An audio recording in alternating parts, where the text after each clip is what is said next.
Joe Rogan and other propagandists, without even realizing it, are acting out a modern-day Roderigo tale in our current political climate. Whoa, big claim, big buzzwords, and Joe Rogan? This writer's a lunatic. I know.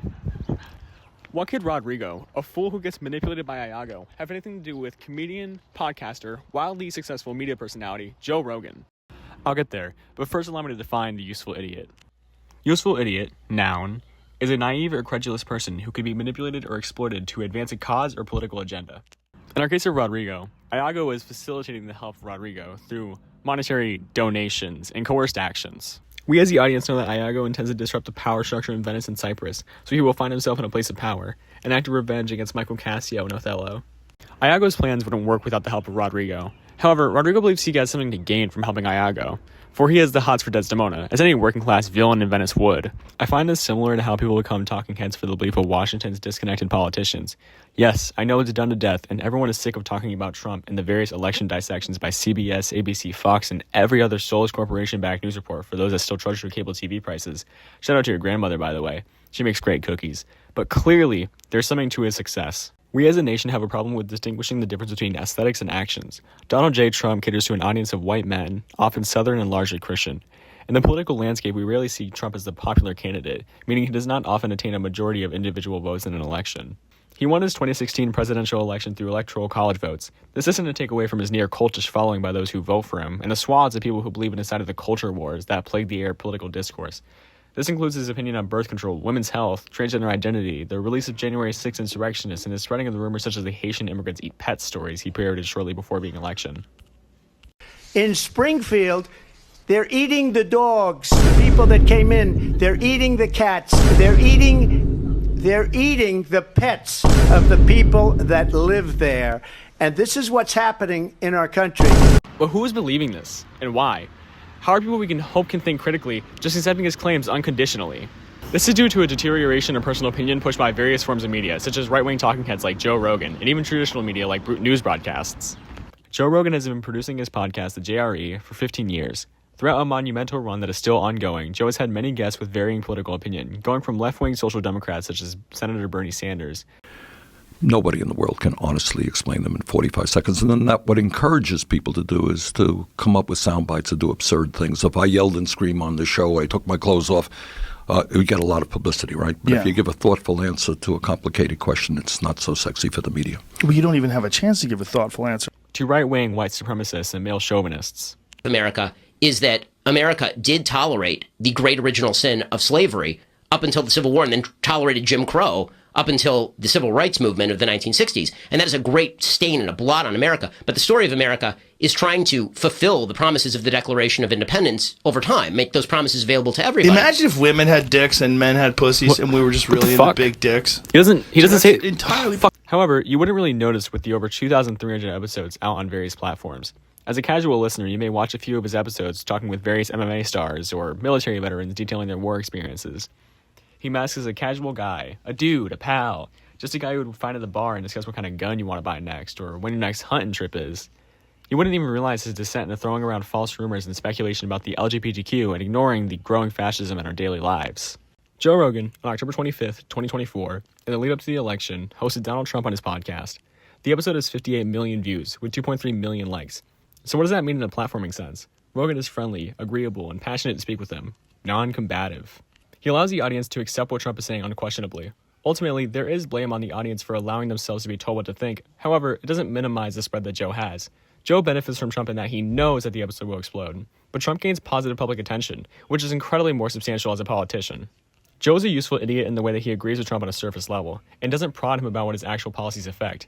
It stays in this realm of culture war bullshit about Biden, Mexican and Haitian immigration, gay people, and trans identity, and gas price, as opposed to what his actual decisions do to affect the mass public. He plans to cut public education, supports the eradication of Palestine, cuts federal workforce members that do the few governmental jobs that support people actually in need, and commands his troops in foreign nations to keep complacency of right-wing radical extremism. This is the modern trap. 10 years ago, this issue was spearheaded by various YouTube creators like Ben Shapiro targeting younger men via pseudo-intellectual debates against college students. Or Steven Crowder denying women of their personal sexual assault experiences and posting it to spread his opinion, making himself look like he has an intellectual high ground.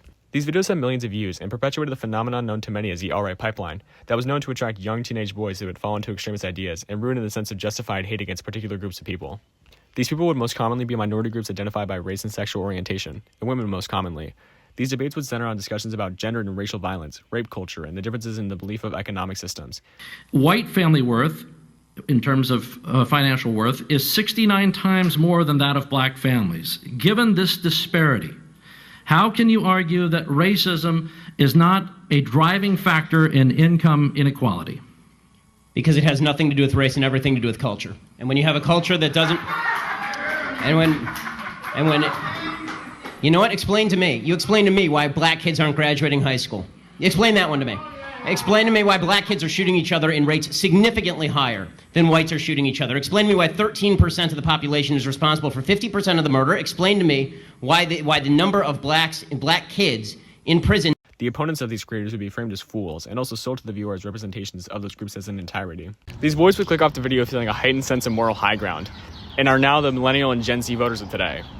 Creators like this also represent the character of Roderigo. They gain popularity and wealth. However, like Roderigo, their usefulness passes once the person using them no longer requires their help.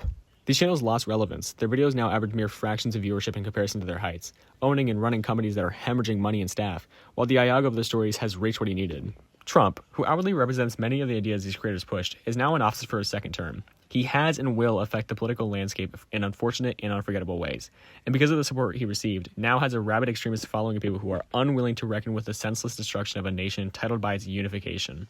We have a United States that is divided not dissimilarly as to why it had separated in the beginning of the Civil War.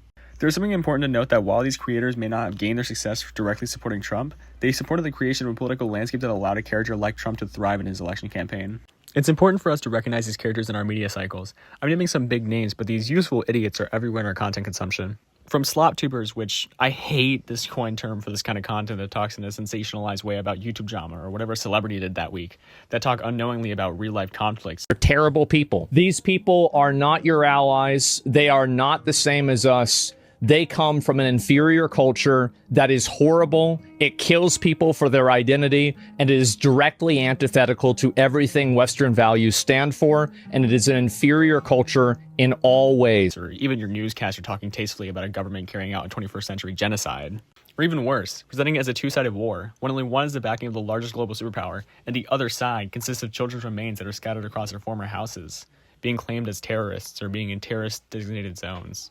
In the end, there isn't a moral case to be had for Roderigo. Yes, he is a fool, but he lacks proper empathy for the horrible actions he makes for Iago. It is selfishly rooted in a sense of gain. He believes that his actions will lead to benefiting him, so he intimidates, rouses, and attacks people, all for an end goal that we know that will not come to fruition. And now, like the audience of the theater, or the people of Venice, we are seeing a ruin of our nation. It is all being publicly propagated into acceptance or hidden until the blood becomes too heavy to bury. Roderigo the propagandist, Iago the sleuth. Joe Rogan, the comedian talk show host, that platform the most revered fascist in modern history.